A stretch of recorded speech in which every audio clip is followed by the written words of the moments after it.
මහමැතිවරණේ නැහැයි කියලා දැනගත්ත හැටියේ 5000 බෙදන එක නැවැත්තුවා. දැන් මේ සොච්චමට චුට්ට 5000 බෙදන්න කිව්වේ කොහමද? අප්‍රේල් 11 එක 5000ක් දෙනවයි කිව්වා. ඊළඟට කිව්වා මැයි 18 තව 5000ක් දෙනවයි කියලා. අප්‍රේල් 11 දෙනවයි කියන 5000 මැයි 11 දක්වා ගියා. මැයි 18 5000 තාම කිසිම ජනතාවකට ලැබිලා නැහැ. ඉතින් ජනතාවට මේක ගිනි කන නෝමල් එකක්. ගිනි කන නෝමල් එකක් බවට පරිවර්තනය වෙලා තියෙනවා. ඉතින් මේ වැඩ කරන ජනතාව ඒ වගේම තමන්ගේ සේවකීන්ට වැටුප් ගෙවා ගන්න බැරුව තමන්ගේ ණය ගෙවා ගන්න බැරුව දුක් විඳින අය. මෙහෙම කිව්වම කියනවා ව්‍යාපාරිකයන්ට 104 පොලියට දීලා තියෙනවා කියලා. මට හොයලා දෙන්න කියලා මම කියනවා 104 පොලියට ගත්ත ව්‍යාපාරිකයෝ. බැංකු වලට ගියාම ඒ අත්තන්ට ඒ සහනේ එතන නැති බව ප්‍රකාශ වෙනවා. ඉතින් ඒ නිසා මේ සහල් මාපියාව බින්දාය කියන පට්ටපල් බොරු නාටකය අර ජනාධිපති වරණයේ පෙන්නපු රණවිරු නාටකය ඒ වගේම කැලණියේ නාගලෝකෙන් ආපු නයි නාටකය ඇමරිකාවේ MCC නාටකය වගේම නාටක ටිකකින් නම් ඉදිරියට යන්න බෑ. මොකද ජනතාව රැවට්ටුවට කොවිඩ් රවට්ටන්න බෑ. කොවිඩ් රවට්ටන්න බෑ ජනතාව රැවට්ටුවට කියන එක අපි බොහොම පැහැදිලිව ප්‍රකාශ කරනවා. ඒ වගේම මේක ඇතුලේ මේ 5000 ඇතුලේ දේශපාලනය කරනවා. ඒ වගේම මේ ජනතාවට ආහාර බෙදීමේ ක්‍රියාවලිය ඇතුලේ දේශපාලනය කරනවා. ඒ වගේම මම ගවේෂණාත්මක මාධ්‍යවේදීන්ගෙන් ඉල්ලා හිටිනවා මේ රටට අද ගෙන්නන සැනිටයිසර්ස් ඒවා ගෙන්නන ප්‍රධාන අය කවුද කියලා හොයලා බලන්න කියලා ඉදිරි කාලේ. මොකද ඒ අයගේ නම්ගම් ටික ඉදිරියට එළියට එයි. එතකොට තේරෙයි මේ නෝමල් එක ඇතුලේ මේ කොවිඩ් එක ඇතුලේ කොහොමද මේ ව්‍යාපාරික පන්තිය ගසා කෑමේ නියල්ලා ඉන්නේ කියන එක. ඒ නිසා මේ ගිනි කන නිව් නෝමල් එකට විරුද්ධව මේ රටේ ජනතාව වැඩ කරන ජනතාව ව්‍යාපාරිකයෝ විදේශගත අපගේ රටවිරුවෝ ඒ වගේම සුව සේවාවෙන් අපේ සුවවිරුවෝ අවඥාවට ගර්හාවට ලක් වෙමින් තියෙන අපගේ රණවිරුවෝ මේ සියලුම දෙනා එකට පෙළ ගැසිය යුතුයි කියන ආරාධනය අපි කරනවා. මොකද විශේෂයෙන්ම රණවිරුවන්ට හා පොලිසියට වැඩ වර්ජන කරන්න බෑ. දේශපාලන අයිතීන් නැහැ. ඒගොල්ලන්ගේ ගෞරවය වෙනුවෙන් අපි ඉදිරියේදී ක්‍රියා කරන බව බොහොම පැහැදිලිව ප්‍රකාශ කරන්න කැමතියි.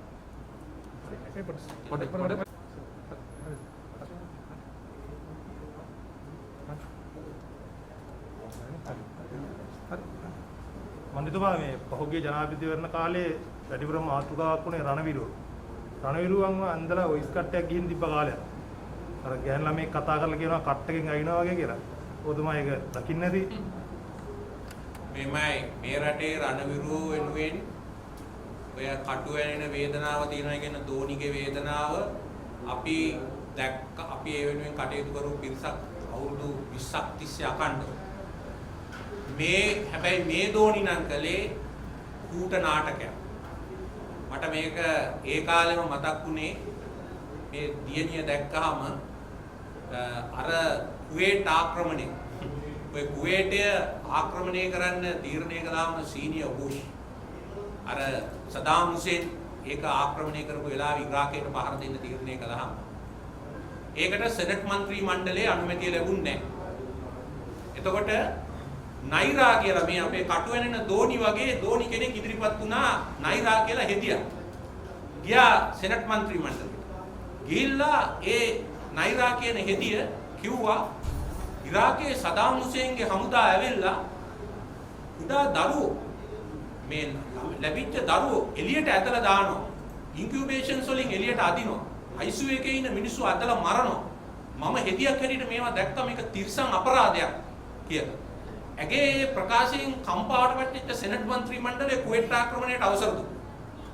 පසුව හෙළි වුණා මේ නයිරා කවුරුවත් නෙවෙයි කුවේටේ ඇමරිකන් තානාපතිගේ දියණිය. මේ සියල්ලම පිටිපස්සේ ඉඳන් කූට නාටකයක් රඟ දක්වලා තමයි මේ සෙනට් මන්ත්‍රී මණ්ඩලයේ අනුමැතිය ගත්තේ. අපේ නයිරා තමයි ඉතින් අර කූට නාටකය රඟපප්පපු අපේ දෝනි. එයා පිටිපස්සේ ඉන්නේ කවුද කියලා අපි දන්නවා. බොහොම පැහැදිලිව. ඒගොල්ලෝගේ ඔය මාධ්‍ය කූට නාටක වලට කොවිඩ් එක ජය ගන්න බැරි වගේම මේ ආර්ථික අර්බුදය ජය ගන්නත් බෑ. ඒ වගේම ඊළඟ මැතිවරණ ජය ගන්නත් මේ කූට නාටකකාරීන්ට අපි ඉඩ තියන්නේ නැහැ. ළමයි ඒකෝස්ටේ අතුගහන නියම සම්බන්ධව කතා කරන ලෝය ඒ සම්බන්ධව යාර මන්නිය සත්‍යනේ කියලා කියනවා. සිලෙන්ඩර් පැමිණි කරලා තියෙනවා. ඒකට වැඩවලට මෙයා ගිහින් ආයෙත් මේ පැමිණි කරලා දෙනවා. අසලා සේනාවේ මම දැක්ක එම නීතිඥතුමිය කීප අවස්ථාවක ප්‍රකාශය කරන ඉතින් මේවට ඉදිරිපත් වෙලා කටයුතු කරන්න තමයි නීතිඥ සංගමයේ එහෙම තියෙන්නේ.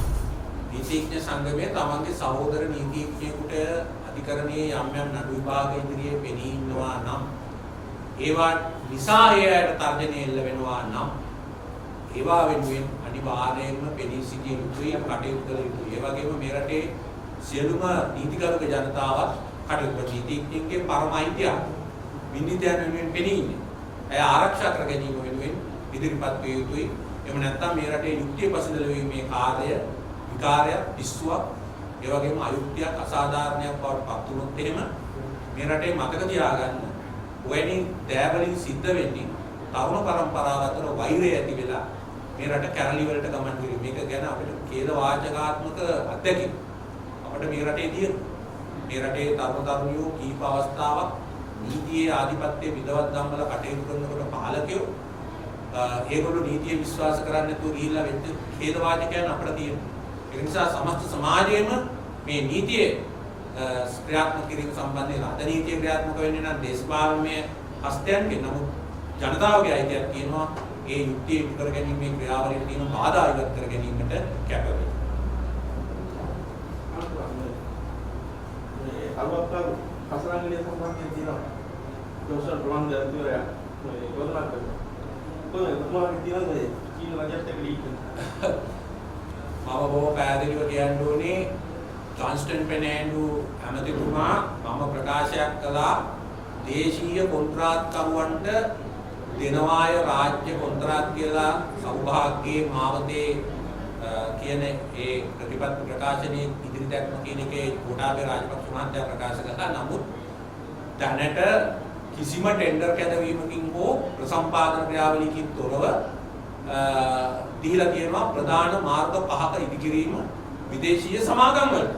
එතුමා කොහෙවත් කියලා නෑ එහෙම කරලා නෑ කියලා. ඒවා කොහෙවත් කියලා නෑ එහෙම කියලා නෑ කියලා.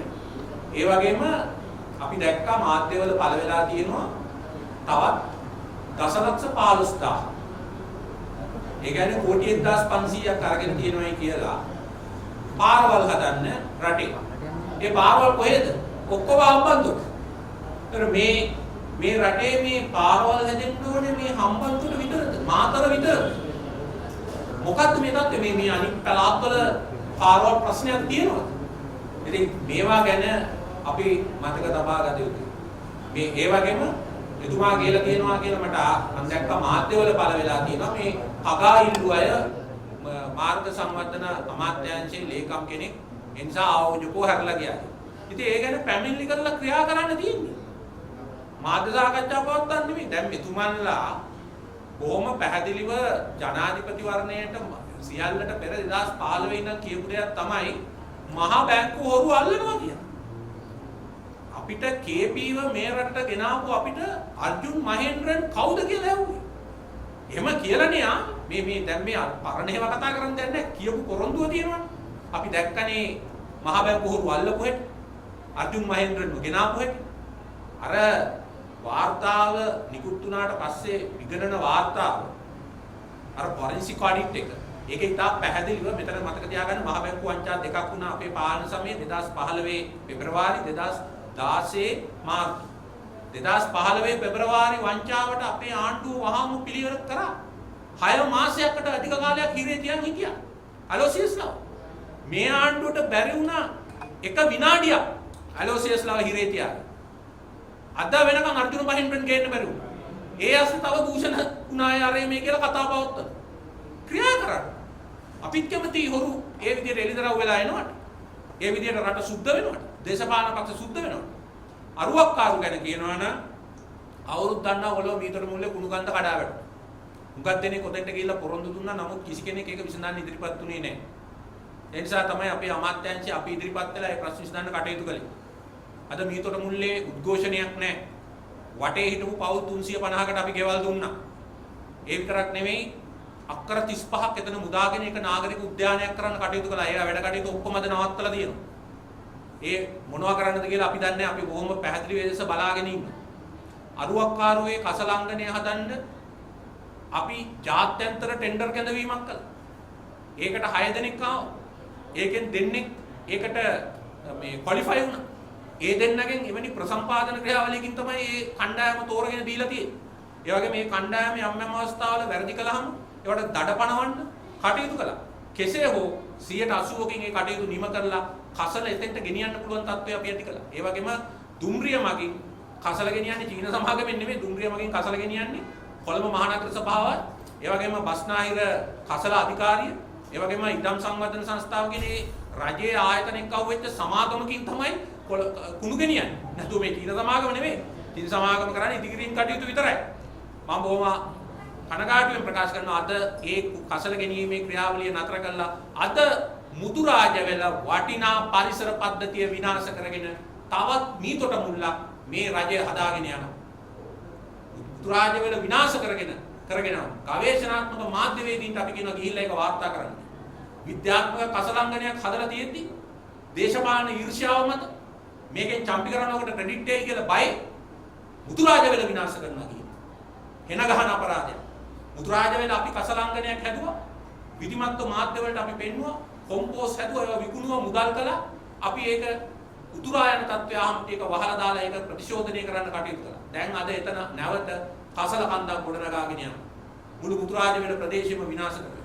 අතන විද්‍යාත්මක කසලංගනයක් තියෙද්දි අතන විද්‍යාත්මකව ගොඩනගපු රජයේ මුදල් වියදම් කළා කරමු. ඒ නිසා ටෙන්ඩර් ප්‍රසම්පාදන ක්‍රියාවලිය වලින් තොරව අපේ අමාත්‍යාංශයේ කිසිම ක්‍රියාදාමයක් වෙලා නැහැ. ඒ වගේම එම කොන්ත්‍රාත්කරුවෝ වැරදි කරද්දී ඒවට දඩ මුදල් පැනවීමත් අපි කරලා තියෙනවා. අපිට කිසිම ඩීල් එකක් නැහැ. ප්‍රසම්පාදනී ක්‍රියා කරලා තියෙන්නේ රටේ ආර්ථිකයේ අත්‍යවශ්‍ය දෙයක් හැටියටයි මේ කටයුත්ත අපි කළේ, අපේ ආණ්ඩුව කළේ. එසේ නොවුනා නම් මීතොට මුල්ල වගේ තව කුණු කඳු ඇති වෙන එක විතරයි වෙන්නේ. කරුණා කරලා ඒක පාවිච්චි කරලා ඒක ඉක්මන් කරලා ඒක නිමා කරලා මේ ප්‍රදේශවල කුණු කඳු කොට ගැනීම නවත්තන්න මේ දේශපාලනමය වශයෙන් මේක ක්‍රියා කරන්න එපා කියන ඉල්ලීමත් අපි මේ අවස්ථාවේ කියනවා. ඒත් එක්ක මන්ත්‍රී ඊයේ දිනේදී එක්සත් ජාතික පක්ෂයේ ආසුමාර්සිංහ මන්ත්‍රීතුමා සඳහන් කරනවා මේ දේශපාලන අයිකන් ගැන. ඉදිරි මැතිවරණය දිනන්නට පුළුවන් මහින්ද රාජපක්ෂ වැනි අයිකන් එක්කට, ඒත් එක්ක රනිල් වික්‍රමසිංහ මහතා වෙන අයිකන් එක්කට කියලා. මෙහිදී බැහැර කරනවා නේද සජීව ප්‍රේමදාස මහතා? මොකද්ද මේ තර්කය? මේ මට hina ගියා කියලා. මේ රටේ මේ දේශපාලන උජ්ජලාභිවාදී අයිකන් හැදිල්ල ඒ පොහොට්ටු පක්ෂෙන් කළා. ඒවා ඒ පොහොට්ටුව හදපු වේගෙන්ම පරවෙමින් තියෙනවා. විවිධ කූට නාටක මාධ්‍ය මගින් හදන ඕවගේ අයිකන් ඒවට පැවැත්මක් නැති බව පෙනී තියෙනවා. දැන් මහින්ද රාජපක්ෂ මහත්තයාගේ ජනප්‍රියතාවය, ඒ ගෝඨාභය රාජපක්ෂ මහත්තයා ඒ කාලේ පෙන්නපු ඒ අයිකන් එකේ ජනප්‍රියභාවය රාජපක්ෂවරුන්ගේ තත්වය ඉදිරි කාලයේදී හෙළිදරව් වෙයි. සජිත් ප්‍රේමදාස මාධ්‍ය විසින් පුම්බන, මාධ්‍ය විසින් ගොඩනගන චරිතයක් නෙවෙයි. ඒ වගේම සමගි ජන බලවේගය පුජ්‍යලාභිවාදනය පදනම් කරගත්ත ව්‍යාපාරිකුත් නෙවෙයි. මේ රටේ පෞල්වාදයට, මේ රටේ ගජමිතුරුවාදයට රැහැණිව මේ රටේ ප්‍රභු කල්ලියක් විසින්, මං කියන්නේ වංශක්කාර මංකොල්ලකාරව රැලක් විසින් ගෙනියන මේ රටේ ප්‍රබුද්ධ මහජනයාගේ අතට පත් කරන ව්‍යාපාරයක්. මහ පොළොවෙන් උපන්, මහ පොළොවේ ජනතාවට සේවය කරන, මේ රටේ මධ්‍ය විද්‍යාල සහ අනිකුත් විද්‍යාල වලින් බිහි වෙච්ච අපේ දරුවන්ට නෙල්ලාඩි මධ්‍ය විද්‍යාලේ ඉඳන් දික්වැල්ල විජිත විද්‍යාලය දක්වා මේ රට බිහි කරපු දරුවන්ට රට උරුම කරලා දෙන ව්‍යාපාරයක් මිසක් මාධ්‍ය හරහා ගහන වංශක්කාර මංකොල්ලකාරයින්ගේ, පෞල්වාදීන්ගේ, පෞල්කාමීන්ගේ, ගජමිතුරුවාදීන්ගේ ව්‍යාපාරයක් නෙවෙයි. ඒ නිසා අයිකොන් අපට බලපාන්නේ නැහැ. සාකච්ඡාවේ අපි සාකච්ඡා කරන්න බලාපොරොත්තු වෙන්නේ මේ COVID-19 පසුව උදා වෙනවා කියන නව සාමාන්‍ය තත්ත්වය. එහෙම නැත්නම් නිව් නෝමල් එක. ඒක අපේ රටේ විවිධ ජන කණ්ඩායම් වලට, ඒ වගේම අපේ රටේ පුළුල් මහජනතාවට, අපේ ආර්ථිකයට කොයි වගේ බලපෑමක් ඇති කරනවද කියන කාරණේ. අපි පළමුවෙන්ම ගත්තොත් මේ කොවිඩ් මර්ධනේ පෙරමුණේ සිටිය යුතුව තිබුණත්, පෙරමුණට ගත්තේ නැති වුණත් අනර්ග මෙහෙවරක් කරපු පිරිස තමයි අපගේ සෞඛ්‍ය සේවක පිරිස. මේ රට ඇත්තටම ආර්ථික අතින් අනික් රටවල් එක්ක සංසන්දනය කරලා බැලුවාම ඒක පුද්ගල ආදායම අතින් මධ්‍යම පන්තියේ රටක් වුණාට මේ රටේ සෞඛ්‍ය සේවය සහ අධ්‍යාපනය කියන ඒ නිදහස් සෞඛ්‍ය සේවය සහ අධ්‍යාපනය කියන පැත්තෙන් අපි ඉතා ඉහළ ගණයේ රටක්. පසුගියදා ඇමරිකාවේ හිටපු ජනාධිපති බැරක් ඔබාමා ඇමරිකාවට මේ කොවිඩ් වලින් සිදුවෙච්ච ඛේදවාචකය ගැන කියපු ප්‍රධාන කාරණයක් තමයි එක්සත් ජනපදයේ නිදහස් සෞඛ්‍ය සේවයක් නොමැතිවීම නිසා පීඩිත දුප්පත් ජනතාවට සිදු වෙලා තියෙන විනාශය. එක්සත් ජනපදයේ මියගිය අයගෙන් 70%ක් සුදු නොවන ජාතිකයන් වීම එතුමාගේ අවධානයට යොමු වුණා. අපි බොහොම ආඩම්බරෙන් කියන්න ඕනේ අපේ රට ඒ වගේ පසුගාමී තත්වයක නැහැ. අපි අවුරුදු 70කට කලින් මේ රටේ නිදහස් සෞඛ්‍ය සේවය ඇති කරලා අද වෙනකොට ඊටාම ඉහළ ගණයේ නිදහස් සෞඛ්‍ය සේවයක් ගෙනියන පිරිසක්. ඉතින් මේ අයට රජයේ මාධ්‍යත් විපක්ෂයේ මාධ්‍යත් පොදුවේ හැමදෙනාම කිව්වේ සුවවිරුවෝ කියලා. අද මොකද්ද සුවවිරුවන්ගේ තත්ත්වය? මේ නව සාමාන්‍ය තත්ත්වය එහෙම නැත්නම් නිව් නෝමල් එක යටතේ අද සුවවිරුවෝ පාරට ඇවිල්ලා තියෙනවා. හෙද නිලධාරීන් පිකට් බෝඩ් අල්ලගෙන ඉන්නවා. ඇයි? ඒගොල්ලන්ට ඒ අදාළ දීමනා යනාදිය කලින් ලැබිච්ච දීමනාවත් ලැබෙන්නේ නැහැ කියලා. එහෙමනම් අද සුවවිරුවෝ පාරට ඇවිල්ලා පිකට් බෝඩ් අල්ලගෙන ඉන්න තත්වයට පරිවර්තනය වීම තමයි මේ නිව් නෝමල් එකේ අලුත්ම තත්ත්වය.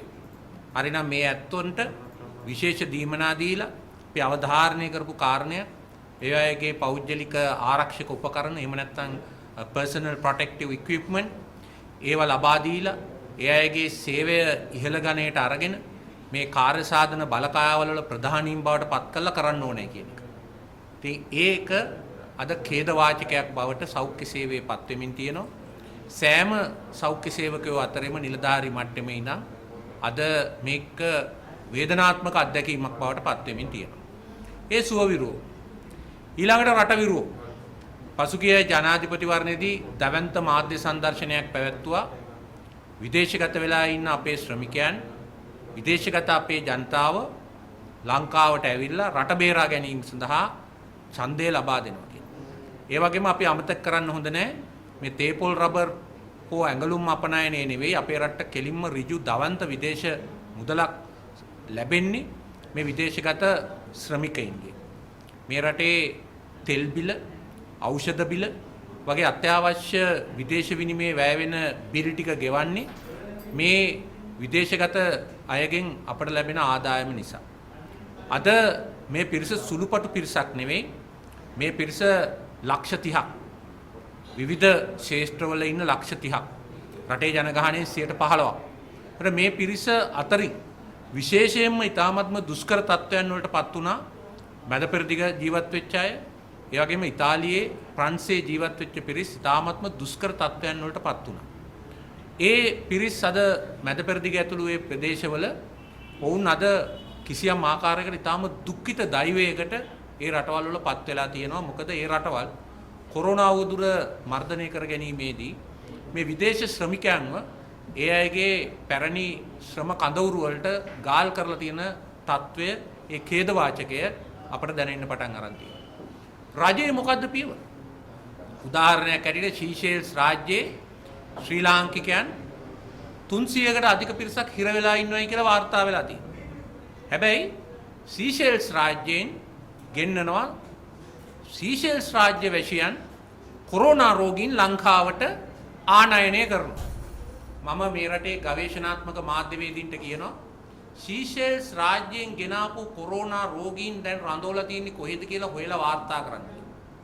අන්න එතකොට තේරෙයි මේ සීෂෙල්ස් රාජ්‍යයෙන් ආනයනය කරපු මේ මෙඩිකල් ටුවරිසම් කියලා වචනයක් දාලා ගෙනාපු මේ ලෙඩු තොගය සම්බන්ධයෙන් මේක ඇතුළේ මේ නිව් නෝමල් එක ASCII ගිනි කන්න හදන පොහොට්ටුවේ ව්‍යාපාරික ඒ වගේම මාධ්‍ය අධිකාරියේ පුජ්‍යලින් එකේ හෙලිදරව් වෙයි. නිසා මම ගවේෂණාත්මක මාධ්‍යවේදීන්ට කියනවා ඒක හොයලා බලලා වාර්තා කරන්න කියලා.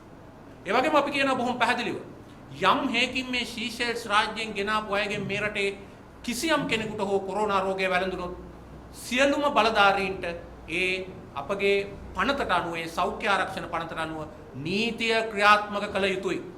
ඒ වගේම මාධ්‍ය වල ඉදිරියට ඇවිල්ලා මේක තමයි මෙඩිකල් ටුවරිසම් කියලා මේ කොරෝනා වෛරසය සහිත පිරිස ලංකාවට ගෙන එක මෙඩිකල් ටුවරිසම් සාධාරණීකරණය කරන්න ඉදිරිපත් වෙලා ඉන්න සෑම කෙනා සම්බන්ධයෙන්ම නීතිය ක්‍රියාත්මක කළ යුතුයි.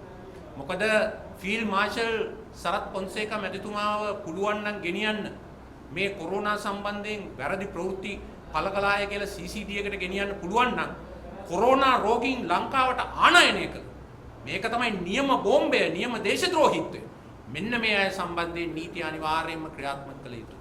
ඒක අපි බොහොම අවධාරණයෙන් කියනවා. ඒ වගේම අපි දැක්කා මේ විදේශගත හිර වෙලා ඉන්න ඒ ලාංකිකයන් සම්බන්ධයෙන් ප්‍රතිපත්තියක් නැහැ. එයාට කන්න නැහැ, බොන්න නැහැ, ඇඳුම් නැහැ, දුක් වේදනා සහිත වීඩියෝ විශාල වශයෙන් සංසරණය වෙනවා. දැන් මේ පොහොට්ටුව වෙනුවෙන් තාමත්ම බරපතල මෙහෙවරක් කුවේට ඉඳන් කරපු කාන්තාවක් දැන් අද අත්අඩංගුවටපත් වෙලා ඉන්නවා. කුවේට් රාජ්‍යයත් එක්ක ගැටුමකට ගිහින් තියෙනවා. අපේ දේශපාලන ඇමතිවරුන්ගේ එක එක කටකැඩිච්ච කතා විසින් අද ඒ සියලු ක්ෂේත්‍රවල අපේ ජනතාව අතිශය වේදනාත්මක තත්ත්වයකටපත් වෙලා තියෙනවා. මේ බාල දේශපාලනයක් කරන්න ගිහිල්ලා රාජ්‍යතාන්ත්‍රික භාවයයි අපේ ජනතාවගේ ඉරණමයි අපේ ජනතාව බඩගින්න නිසා විදේශගත වෙලා ඉන්නේ. ඒ ජනතාවගේ ඒ වේදනාව තවත් වැඩි දියුණු වෙන විදිහට ඒ රාජ්‍යයන්ගේ තවත් ඒ අයට බලපෑම් කරන්න පුළුවන් විදිහට ඒ අය සිරගත කරන්න පුළුවන් විදිහට ක්‍රියා කිරීම ගැන අපි තාම කනගාටුයි. මේ ලංකාවේ දාන මාධ්‍ය සංදර්ශන දාන කූට නාටක විදේශ රටවල කරන්න බෑ. අපි හැකීක්මනින් කළ යුතු වන්නේ අපේ රටට මහ මෙහෙවරක් කරපු ඒ පිරිස් ප්‍රතිපත්තියක් ඇතුව ගේන එක. මෙතන ප්‍රතිපත්තියක් නැහැ. තමන්ගේ මේ රජයට සම්බන්ධ ඉහළ ගණේ ඇමතිවරුන්ගේ නිලධාරීන්ගේ දරුවන් මේ රටට ගේන්න දක්වපු උනන්දුව ඒකට දක්වපු ප්‍රමුඛතාවය මේ රට වෙනුවෙන් මේ මෙහෙවර කරපු මේ දුක් විඳින ජනතාවට නොමැති වීම ගැන අපි කනගාටු වෙනවා. අපි ඒ වෙනුවෙන් ඉදිරියේදීත් පෙනී ඉන්නවා. මොකද මේක මිනිස් ඛේදවාචකයක් වෙන්න නියමිතයි. මේ කුවේට් රටේ වේවා ඩුබායි රටේ වේවා මරණ වාර්තා වෙලා තියෙනවා ලාංකිකයන්ගේ. ඒවා කීයද කියලා අපි දන්නේ නැහැ. ඉදිරි කාලයේදී වාර්තා වෙයි. රජයේ වගකීම තමයි මේ තානාපති අංශවලින් අපේ රටේ කී දෙනෙක් එංගලන්තයේදී ප්‍රංශයේදී එහෙම නැත්නම් ඉතාලියේදී එහෙම නැත්නම් කුවේට් රටේදී බෙද පෙරදිගදී මිය ගියාද ඇමරිකා එක්සත් ජනපදයේදී කියලා හොයලා බලලා ඒක වාර්තාකරණය කිරීම ඉතාම අවශ්‍යයි. මොකද මේ ඇත්තෝ මේ ශ්‍රී සෞභාග්‍ය හොයාගෙන ගියාට වඩා තමන්ගේ දරුමල්ලන් මේ රට තුල නඩත්තු කරගන්න බැරි වීම නිසා දුක් විඳපු පිරිසක් තමයි මේ ගිහින් තියෙන්නේ. අපි දන්නවා සමහර වෘත්තීයවේදී රට ගිහින් තියෙනවා. ඒ ගැන අපි කනගාටු වෙනවා. රටේ නිදහස් අධ්‍යාපනය ලැබලා රට ගිහිලා රට සේවය කරලා තමන්ගේ අවභාග්‍ය හදා ගන්න හදන අය ගැන. නමුත් මේ කට්ටිය මේ මැදපෙරදිග ජීවත් වෙන කට්ටිය මෙයා ඊටාම දුක් මහන්සියෙන් මේ රට තුල මේ එවන ඩොලර් බිලියන 6කට 7කට ආසන්න මුදලින් තමයි අද අපේ රට තෙල් ගෙන්න ගන්නේ, ඖෂධ ගෙන්න ගන්නේ, පොහොර ගෙන්න ගන්නේ, අත්‍යවශ්‍ය ආහාර ගෙන්න ගන්නේ. මේ පිරිසට අපි කෙලින්ම පිළිසරණ වෙන්න ඕනේ. ඉන්දියාවට පුළුවන්කම තිබුණා තමන්ගේ නාවික හමුදාවේ බලගතුම නෞකා ටික යවලා ගුවන් යානා ටික යවලා මේ තමන්ගේ මිනිස්සු තමන්ගේ රට නැවත ගෙන්න ගන්න. අපට වඩා ආර්ථික අතින් යම් දුෂ්කරතා තිබුණත් ඉන්දියාව කටයුතු කළා. වෙනත් රටවල් කටයුතු කළා. නමුත් අපි ඒ ගැන කටයුතු කරලා නැති බව කියන්නේ මේ රටවිරුවෝ ඡන්දෙට විතරක් රට වෙනුවෙන් දේශමාමකත්වයට පාවිච්චි කළා. අද අන්ත අසරණ කළා. ඒ ශ්‍රම කඳවුරු වල හිරකාරයෝ බවට පත් වෙලා අද මිය යන තත්ත්වයට පරිවර්තනය වෙමින්. මේක තමයි නිව් නෝමල් එක. රටවිරුවන්ට ගිනි කන්න, සුවවිරුවන්ට ගිනි කන්න තියෙන නිව් නෝමල් එක මේක. ඊළඟට රණවිරුවෝ අපි දන්නවා මේ ලොකුවට කතා කරනවා අපි කොවිඩ් පාලනය කළාය, අපි කොවිඩ් මර්ධනය කළාය. මම පළමුවෙන්ම කියන්න ඕනේ මේ රටේ පෙබරවාරි 24 වෙනිදා ලෝක සෞඛ්‍ය සංවිධානයේ ප්‍රධානියා ප්‍රකාශයක් නිකුත් කරපු අවස්ථාවේ මේක දැන් ලෝක මට්ටමින් ව්‍යාප්ත වෙනවා පරිස්සම් වෙන්න කියලා. මේ රට ඇතුලේ මර්ධනය කරන්න හෝ හොයා බලන්න හෝ එකම කොවිඩ් රෝගියෙක්වත් හිටියේ නැහැ. මර්ධනය කරන්න රෝගයක් තියෙන්න එපා. එකම කොවිඩ් රෝගියෙක්වත් හිටියේ නැහැ. ඒක මතක තියාගන්න. කොවිඩ් රෝගීන් ආනයනය කළා. ඇයි? මේ රජය ගිහිල්ලා සංචාරකයන් මේ රටට ගෙනාවා. ඒ සංචාරකයන්ගෙන් තමයි පළවෙනි කොවිඩ් රෝගියා මාර්තු 11 වෙනිදා වාර්තා වෙන්නේ සංචාරක මඟ පෙන්වන්නේ.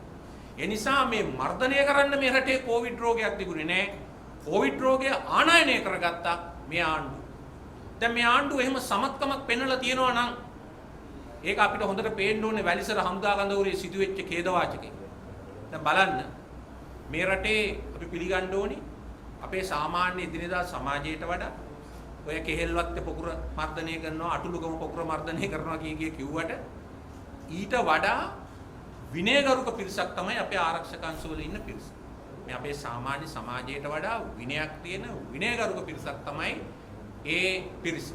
ඒකට ඒ විනයගරුක හමුදා කඳවුර ඇතුලේ කොවිඩ් මර්ධනය කරගන්න බැරි අය, දවන්ත කොවිඩ් පොකුරක් හදාගෙන තියෙන අය, කොවිඩ් රෝගයෙන් අඩකට වැඩි ප්‍රමාණයක් හමුදා කඳවුරු වලින් බිහි කරගත්ත අය කොවිඩ් මර්ධනය කළා අපි රටේ කියලා නාටක නැටීම තරම් විහිළුවක් තවත් නැහැ.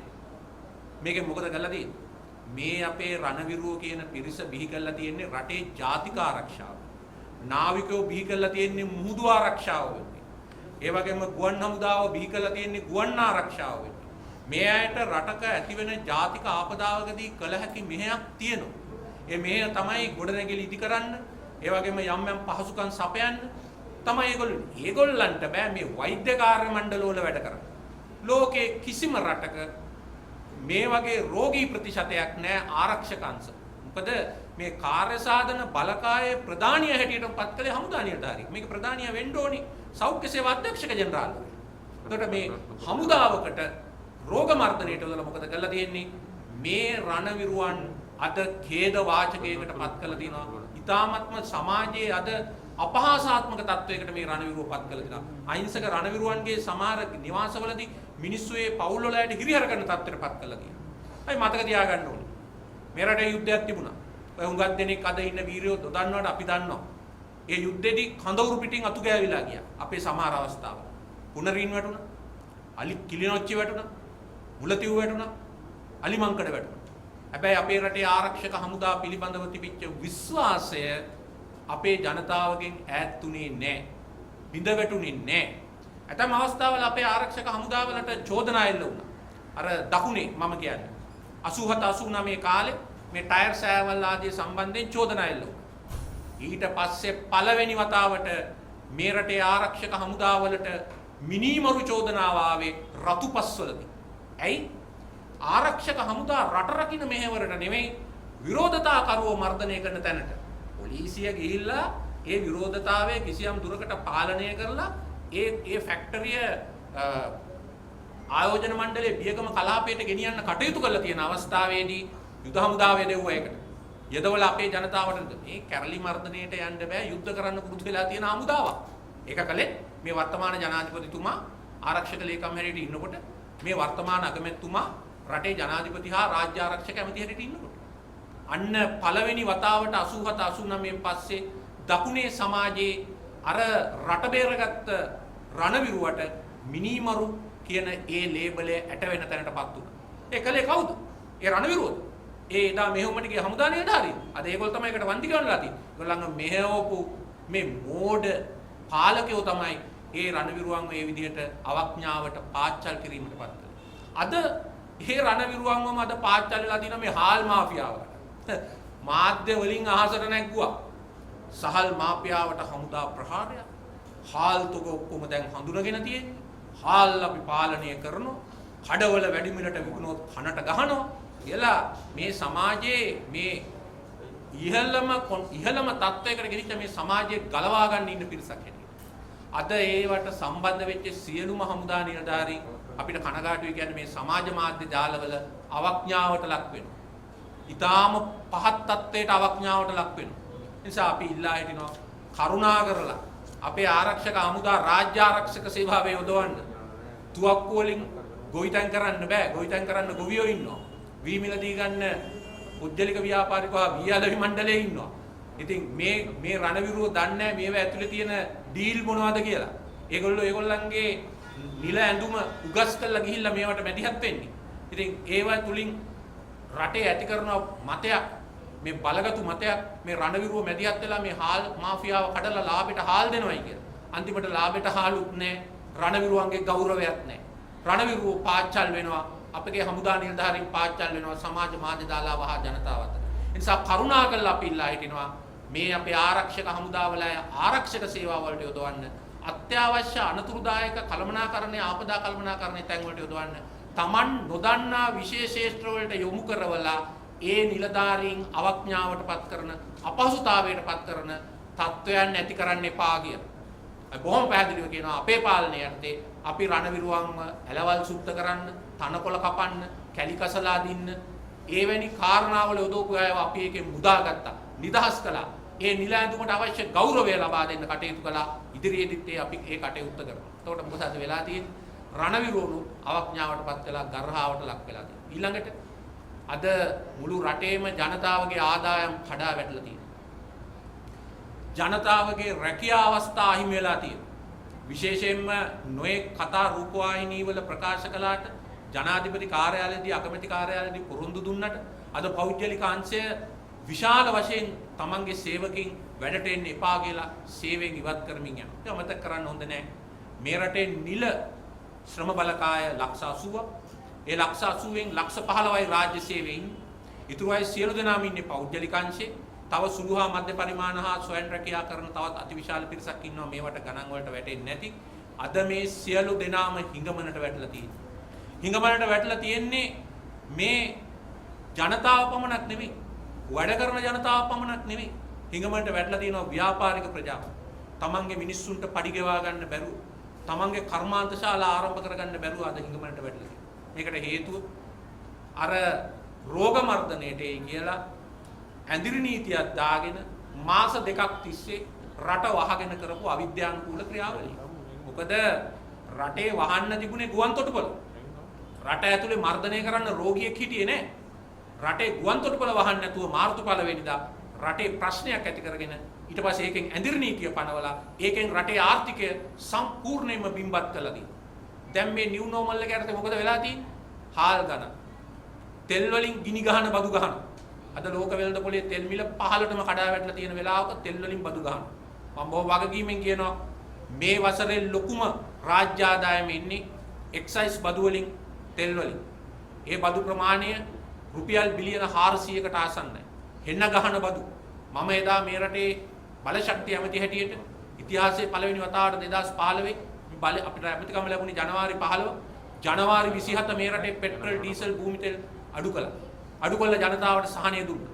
බිලියන් 65ක සහනයක් දුන්නා. එම සහනය දුන්නයි කියලා කාන්තේ නීතිගත සංස්ථාව පාඩු කළේ නෑ අපි. පාඩු නොකර දිව්වා.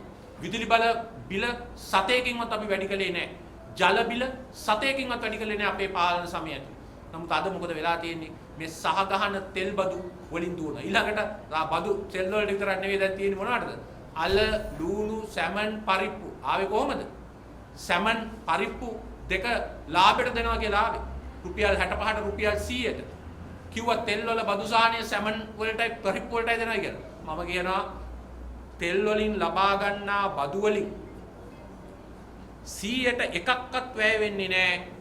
ඔය කියන සාහනය දුන්නා නම් සැමන් වලටයි පරිප්පු වලටයි.